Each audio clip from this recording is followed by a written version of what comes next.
Good morning. Good morning, Chairman Horn and Supervisors. My name is Dana Stevens. I'm here on behalf of Communities Against Substance Abuse. Wanted to speak to the 1,000 feet separation. And I sent these maps to you electronically, but I wanted to make sure you have them. If you look at there's one particular map that illustrates this quite clearly, and that's the map that shows the unincorporated part of El Cajon. And in fact, I put a marker for you that shows, and photos that show, frankly, when you step off the curb at Bradley and Wing Street, you've stepped into the city of El Cajon, and right across that street, if you continue walking across the street, you're on the property of Foothills Church. It's quite a large church, you can't really miss it, but it clearly is within the 1,000 feet. El Cajon does not allow marijuana dispensaries, but it just seems to me that if you want to protect the residents within the unincorporated community with this 1,000 feet buffer to sensitive land uses, that it would be respectful to the neighboring communities who are still your constituents across the political boundary. There's quite an elaborate description about measuring, and it goes through walls and it goes through fences, but yet it doesn't go through this invisible boundary of a political line.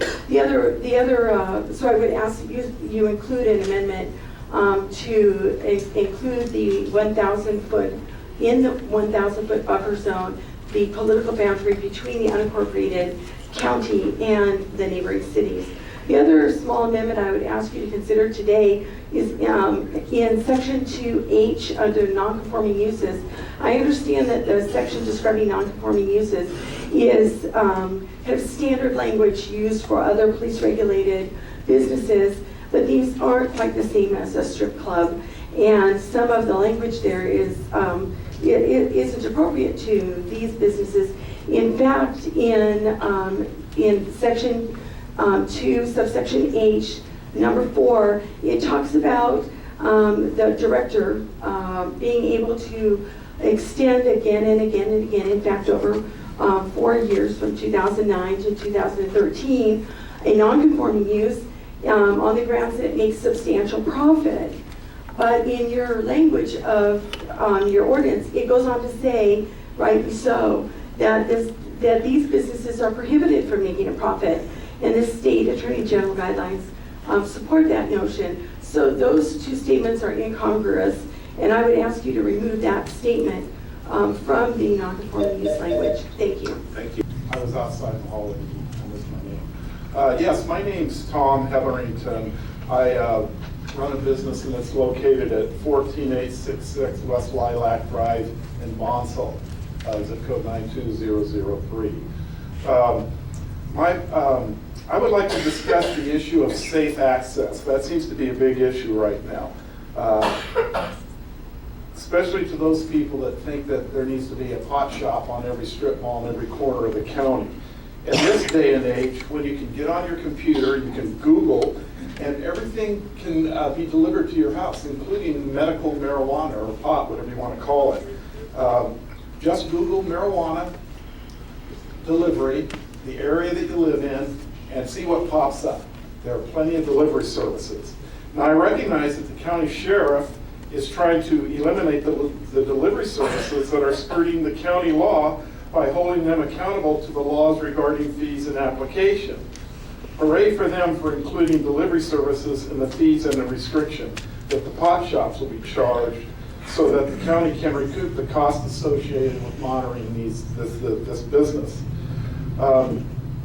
I also understand that the code enforcement is exhausting their resources to deal with the illegal stores in the county. That opened without going through the applicant process or during the moratorium in blatant disregard for the laws. However, a caregiver can easily drive marijuana to the patient's home as part of their caregiver responsibilities so that the state law will operate as stated, with a closed circuit relationship of a patient and a caregiver. So why the need for storefronts? A store that irritates everyone around them, especially the churches and the schools and the areas where families and young people congregate. My guess would be to create more marketing and advertising and possibly to pick up walk foot traffic that might be unavailable to them as just being an honest and caring caregiver. Thank you. Hi, my name is Thomas Michael, 14866 Lilac Drive, Bonsall, California, 92003. And at Friday's County Planning Commission, someone said that marijuana isn't addictive. Obviously, that person doesn't know any marijuana addicts, but I do. I would like to share the California Society of Addiction Medicine, or CSAM, statements regarding the addictive nature of marijuana, which is on their website. Epidemiologists have found that 9% of people who begin smoking marijuana at ages 18 or older satisfy the criteria for dependence. Unfortunately, that number triples at the ages under 18. And rates of dependence among near daily users is estimated to be 35 to 40% for dependence at some time in their lives. As physicians, CSAM feels that a well-informed public is a prerequisite to making good policies, and perpetrating the myth that marijuana is not addictive is a disservice to the significant minority of users who do become addicted. The myth that marijuana does not present the potential for being addictive, especially to adolescents and children, has completely been busted by scientific research from around the world. Whether the supporters of marijuana continue to make their false claims out of ignorance of the scientific facts or wishful thinking, it is important for everyone to be well informed. Access to marijuana will have health consequences for some, and these consequences will have to be dealt with by us all. The public needs to be aware of the addictive nature of marijuana and prepare to create an effective public health prevention and treatment response. It is this access that concerns us with selling of marijuana in a retail setting. Thank you. All right. Thank you. My name is Rudy Reyes, candidate for 2nd District County Supervisor. Let me see. I think we have some issues here with your findings. They don't seem to be supported by what's actually going out in the real world. If you look, now I couldn't get them to put it up on the thing, but it is the sdsheriff.net document, 25-year crime rates, right? We were up here in 1994 when medical marijuana started. We're sitting down here right now at less than 15 for every 1,000. Obviously, these numbers are very well shown.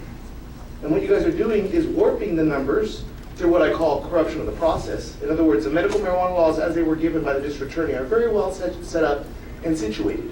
What you're doing is creating a de facto ban through these uses. And you're using facts which are not supported by any of the evidence. So therefore, what I'm going to say is, under Topanga being Topanga versus the County of LA, when your facts are no longer supporting the evidence, you guys can be sued. So you guys are opening yourself up to lawsuit, but I understand the fact that you guys want those lawsuits because you guys believe that that's a way to figure it out. Well, actually, this is just a way of dragging your heels. It's another way for you guys to continue the attack without having to continue the attack. And I believe Mr. Roberts would agree wholeheartedly. You guys have spent years. I mean, I started back 6-7 years ago dealing with this. And since then, I've had to sue you guys over cards, and I've won. Since then, I've had to sue you guys over various issues, and I've won. The thing here is you guys are using your own prejudice, your own issues, to force these laws. That's where we have a problem. Part 2, a lot of these kid issues, the kids aren't the issue here. Most of the patients that you're going to find are people who have been reviewed by a doctor and are adults. It has nothing to do with the kids. The fact is Governor Schwarzenegger had more effect on that than we did by imposing and signing a bill which allowed marijuana discrimination or decriminalization just last year. So as of now, possession of less than an ounce is less than an infraction, less than a slap on the wrist. And that's Governor Schwarzenegger's fault. Nothing to do with any of this. But you guys are pushing your own views and your own angles, and you're trying to prejudice this whole issue. So therefore, I'm asking you guys to stop, readdress this. I mean, I gotta say, for me, it's a big step. We at least have some type of guidelines. They may not be the best, but it's something, and it's a step forward. You guys have acknowledged that you had to bow to medical marijuana more than once. This is another one of those situations. Let's get over this. This is children arguing over here over small things of who's this and who's what, and really that's back hurting. Let's be honest. If you can't step up to your children and say, look, this is like tobacco, this is like alcohol, it can ruin your life and it can not be the ruin your life, depending on how responsible you want to be as an individual, that's where it really is. Not bad parenting trying to say that, oh, we're just going to hide them from it. Because the reality is for some people, this is a real medicine. And for some people that have been burnt and been through horrible stuff, by the fact of the county, this is a necessity, and you have to work with us. Thank you. Good morning, Chairman Horn, Supervisors. Thank you very much for taking the time to hear us out on this issue that's critically important to many thousands of your constituents here in the unincorporated areas of San Diego County. I'd like to first Sir, pass can you on- identify yourself? My name is Eugene Davidovich from Mission Valley. I currently live in Valley Center, and I'd like to talk about first the staff that's been working very hard on this issue.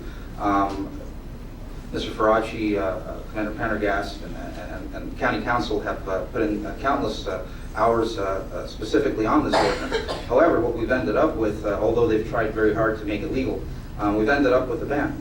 In the last 7 months, there hasn't been a single place that's been able to come into compliance with these restrictions. And what I'm here to ask you to do is to reduce those. Please reduce the restrictions, especially with regards to the sensitivity uses, especially with regards to the zoning restrictions, because we can discuss the fees, whether it's $11,000 or $10,000 or whatever that may be, but right now, we're not even at that point because not a single place has been able to come into compliance. Currently, in the unincorporated areas of the county, we have a de facto ban. Although the wording doesn't specifically say that it's banned, there is no access. So the patients who this law was designed for, the ones that are in the beds, in the hospitals, that can't get out and speak with you today, that can't get out to get their medicine in other towns, will be forced and have been forced now for the last 7 months to go to the streets.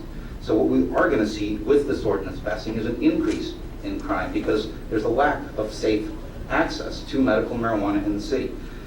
Several other things I'd like to raise is, first, you have an opportunity to change this way. You can raise a motion today and put it on the table to send this back to staff. And I'd like to urge Supervisor Roberts and Supervisor Cox specifically, please raise a motion today to make this ordinance less restrictive, to send it back to staff, and to actually allow at least one, maybe two places to open in the county that can be regulated, where patients can get their access.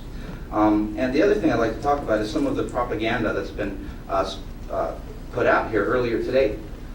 9% of people who use marijuana, is what the gentleman said, get addicted to it. That's not what we're talking about here. What we're talking about here is the 99% of the folks that use this out of the patients to live, that use this to breathe, who you'll hear from, that use this every single day as a medicine that helps them maintain a quality of life. And by eliminating access to that medicine, you're forcing the very needy to go to the street. So I ask you to please consider the safety of our community, consider the safety of our patients, and enact and send this ordinance back to staff for revision and to make it a lot less restrictive and something that everybody in the community can live with. Let's avoid litigation. Thank you.